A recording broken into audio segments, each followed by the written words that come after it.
해외에서 이 시간을 기다리고 있을 우리 홍대 교회 교우 여러분, 오늘은 사도신경에 대해서 간단하게 여러분과 같이 나누면서요, 우리가 사도신경으로 고백할 때 정말 진심을 다해서 고백해야 되고, 그 고백이 우리의 삶을 통해서 실천돼야 된다는 것을 알는 그런 시간이 되기를 바라겠습니다.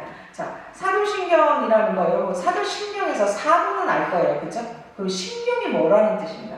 뉴런 뭐 이런 것도 아닐 거고, 우리 신경 체계를 얘기하는 것도 아닐 거고, 신경은 도대체 뭘까? 신경은 제가 찾아보니 그렇게 되는 거예요.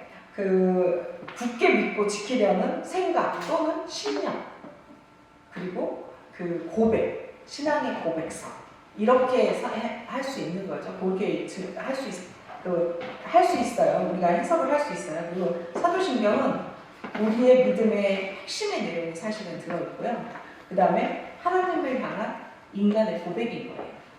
십계명은 하나님이 인간에게 이렇게 해라, 이걸 지켜라, 이게 명령하셨다면, 이 사도신경은 인간이 하나님께 우리가 고백을 하는 그 고백서라고 생각하시면 돼요. 사도신경은 사실은 이런 얘기가 있어요. 12제자들이 성령을 임하셔서 성령이 입에서 한마디씩 한 거죠. 그것을 다 정리한 것이 사도신경이라는 썰도 있어요. 근데 그거는 썰입니다. 썰이고요. 사도신경 초기 형태는 캐톨릭교에서 사실은 이제 이거 세례를 받거나 이럴 때 나는 이렇게 믿습니다. 난 이거를 믿습니다. 또 이렇게 할 겁니다. 라고 했던 데서 유래됐다고 해요. 8세기에 이게 이제 채택이 되었고, 그 후 로마교에서 공식적으로 수용하기 시작한 게 사도신경인 거예요.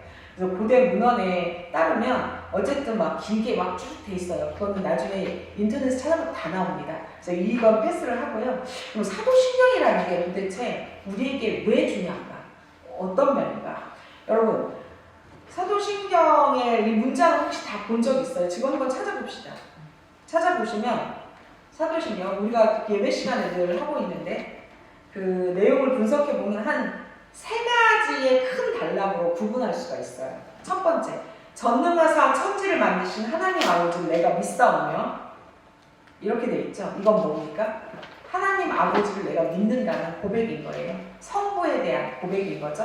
그래서 이 첫 문장은 하나님의 전능하시고, 그리고 또 뭐예요? 천지를 창조하신 창조자이시고, 그런 것들에 대한 본질적 고백인 거예요. 하나님을 아버지로 부르는 것이 우리가 뭐냐면, 전능하신 천지를 만드신 하나님 아버지라고 돼 있잖아요. 이 아버지라는 개념을 넣으면서 우리와의 관계성, 우리는 그의 자녀이고 하나님 아버지라는 부분, 이런 관계성을 강조하고 있다는 걸 우리가 살펴볼 수 있어요. 그리고 우주의 만물을 창조하신 이가 누구다? 나는 하나님이라고 믿습니다. 이렇게 되는 거죠. 그래서 라틴어 본문을 찾아보면 크레도라는 그 단어가 맨 먼저 나와요. 영어 어문도 보세요. I believe in God, 이렇게 먼저 나오거든요. 이게 뭐냐? 문장의 초기에 시작하기 전에 나는 믿습니다. 뭐를 믿냐? 하나님께서 천지를 전능하시고 천지를 만드신 주임을 내가 믿습니다.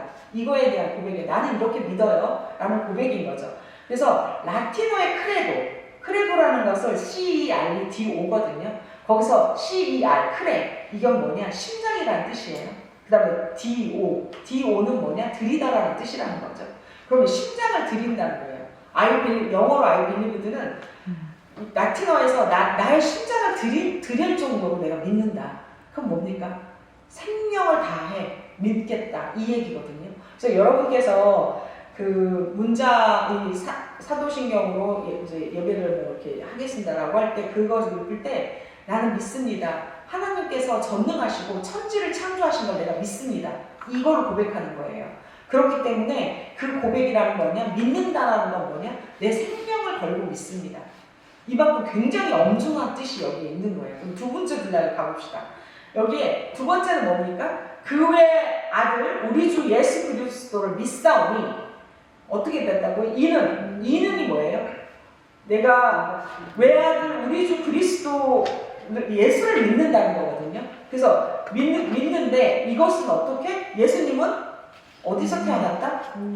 성령으로 잉태하신 동정녀 마리아에 나시고, 본디오 빌라도의 고난을 받으시고 십자가에 못 박혀 죽으시고 장사한 지 사흘 만에 죽은 자 가운데서 다시 살아나셨고, 그 다음에 어떻게 한다고요? 하늘에 오르사 전능하신 한편에 운자 계시다가 저리로서 산 자와 죽은 자를 심판하러 오시리라. 여기까지가 누구에 대한 고백이에요? 첫 번째가 성부였다면 두 번째는 뭐죠? 그쵸? 성자이신 예수 그리스도의 고백이에요. 그래서 여러분이 지금 늘 하는 그 외아들 우리 주 예수 그리스도를 믿사오니, 이건 뭐냐? 예수 그리스도가 하나님의 유일한 아들이라는 걸 여러분이 고백하시는 거예요. 그리고 우리 주라는 표현이 있죠. 여기에 성령이 다 동정의 마에게서 나시고 본디오 빌라의 고난을 받으시고 십자가에 못 박혀 죽으시고 장사한 지 죽은 자 마음에서 다시 살아나셨고 오르사 전능하신 하나님 위안에 가시다가 저리로서 사한 자와 죽은 자를 심판하러 오시니라. 여기에서 예수님의 신성과 메시아의 정체성을 다 인정하는 고백이 여기에 다 들어가 있는 거예요. 동정녀 마리아 성령으로 잉태했어. 그래서 예수님은 초자연적인 잉태를 우리가 또 인정하고 고백한다는 거거든요. 받아들인다. 목숨 걸고 그렇게 되는 거죠. 그러면 성령의 능력으로 이루어진 동정녀 탄생은 예수님의 신성과 또 뭐예요? 인성이 같이 결합되어 있는 존재를 내가 고백하고 믿겠다. 이 부분인 거죠. 본디오 빌라도의 고난을 받으사 십자가에 못 박혀 죽으시고 장사한 지 사흘 만에 어떻게 됐다고요? 다시 살아나신 거죠. 뭡니까? 부활입니다. 예. 그러니까 이거는 실제 죽음과 장사됨을 강조하면서 예수님이 다시 부활하신 걸 우리가 믿는다는 고백인 거예요. 그리고 어떻게? 그것도 언제? 사흘 만에.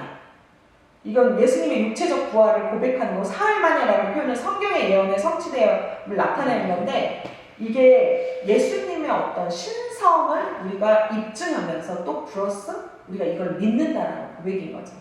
그래서 이 저리로서 그 다음 문장이 뭐예요? 저리로서 산자와 죽은 자를 어떻게 한다고요? 심판하러 컴백한다는 거죠. 영어 한번 보시겠습니다. 영어 성경 다 읽지 않나요? 예, 영어 성경에 보면 어떻게 된다고? 그 죽음으로부터 그리고 다시 오신다는 얘기거든요. 어게인 한다는 얘기가 있어요. 어게인. 죽음으로부터 어게인 한다. 이 얘기가 있거든요. 즉 모든 인류의 심판을 받을 것을 확실하게 얘기하며 예수님께서 오셔서 우리를 심판하는 그때가 온다라는 거거든요. 이거에 대한 부분에 있어서 고백인 거죠. 이 단락 전체는 예수님의 기독교에서 아마 신약성서의 주요 모든 사도들이 얘기했던 그거 빼고요. 우리가 마태, 마가, 누가, 요한까지 포함해서 예수님의 일대기를 쭉 다 요약한 내용의 핵심 내용이 이건 거예요. 너희가 무엇을 믿느냐? 나는 이것을 믿습니다. 뭐냐? 예수님께서 성령을 잉태한 걸 믿고 그리고 십자가 못 박혔는데 그게 누구의 못이냐? 우리를 위해 구원하기 위해서 못을 바꿨고 그 다음에 부활을 믿고 그리고 하나님의 우편에 앉아 계시다가 우리를 심판하러 다시 보신다. 이거를 믿는다는 얘기거든요. 그리고 세 번째 문장 가보겠습니다. 뭐를 믿는다고? 세 번째는 성령에 대한 신앙 고백입니다. 성령을 믿사오며 거룩한 공예와 일단 성령을 믿사옴부터 갈게요. 성령의 신성한 삼위일체의 세 번째 인격인데요. 그 역할에 대해서 우리가 고백하는 거거든요. 성령은 믿음의 대상이며 신앙의 원동력이라고 우리가 계속 배웠죠.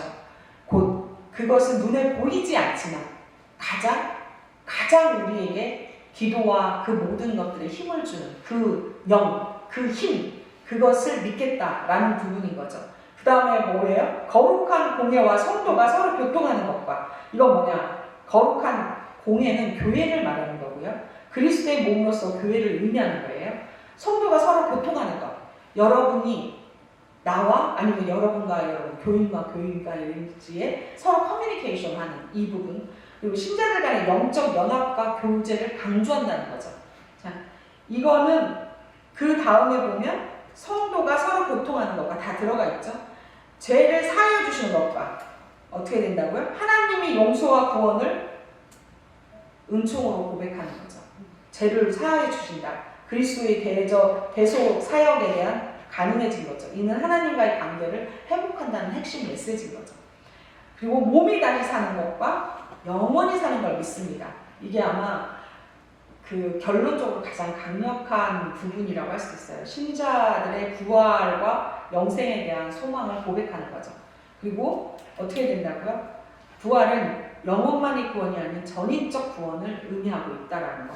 영생은 단순한 시간의 연장이 아닌 하나님과의 영원한 교제를 의미하고 있다는 것을 이것을 통해서 요 문장을 통해서 알 수 있다는 거죠. 그리고 네 번째, 제일 중요한 거. 네 번째는 뭐가 있냐? 아멘이 있습니다.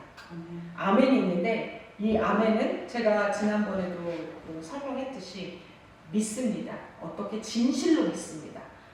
그 얘기가 마지막으로 사도신경은 구성이 되어 있습니다. 그래서 여러분 사도신경은 우리가 단순하게 암송하는 것이 아니라요. 사실은 우리 신앙생활을 아주 압축적으로 요약해 놓은 거거든요. 성경에서 우리가 하나님과 예수님을 마음에 품었을 때 우리의 신앙 자세는 어떻게 돼야 되는가? 그리고 우리는 어떤 태도로 신앙을 고백하고 실천해야 되는가? 그리고 무엇을 믿어야 되는가? 이 부분을 아주 잘 요약해 놓은 핵심이라고 할 수 있어요. 그래서 여기에 보면 우리는 전능하신 하나님을 믿고 또 예수 그리스도의 구속의 사역을 신뢰한다는 얘기고, 그 다음에 성령의 역사하심을 경험하고, 그것이 어디에서? 교회의 공동체 안에서, 그리고 성도가 서로 교통하는 것, 서로 알아가는 것, 서로 커뮤니케이션 하는 것, 이거거든요. 또한 어떻다고요? 죄를 사여 주신다는 거죠. 그리고 우리에게 뭐를 준다? 영생. 그렇죠. 그 소망을 품고 날마다 우리가 하나님께 나가는 겁니다. 그래서 여러분께서 매주 또는 예배 시간에 사도신경을 이렇게 낭독하고 이럴 때 이렇게 알고 낭독하는 게 완전히 달라지는 거예요. 그 나의 신앙인 거예요. 하나님 앞에. 하나님한테 매주 여러분은 매주 고백을 하는데 그냥 고백하시는, 말로 고백하는 게 아니라 점점 성장하는, 아, 하나님께서 정말 전능하셨구나. 정말 이 머리카락 하나도 다 아시는구나. 정말 전능하신 그 하나님이 이 천지를 창조하셨구나. 나를 창조했구나. I believe. 내가 믿는다. 뭐를 믿는다? 생명을 다해서 믿는다. 이거고요. 맨 마지막에도 다시 한번 I believe가 나와요. 그의 성령을 믿사오며 읽어야 때 또 한 번 강조하거든요. 그러니까 이거는 뭐냐? 무엇보다 우리는 보이지 않는 하나님 역사를 신뢰하고, 그 다음에 하나님의 말씀을 믿으며 마치 심장이 들리듯이, 심장을 들이듯이 진심으로 신앙을 고백하는 그런 사도신경이 여러분의 삶에 아주 밀착되길 정말 간절히 바랍니다.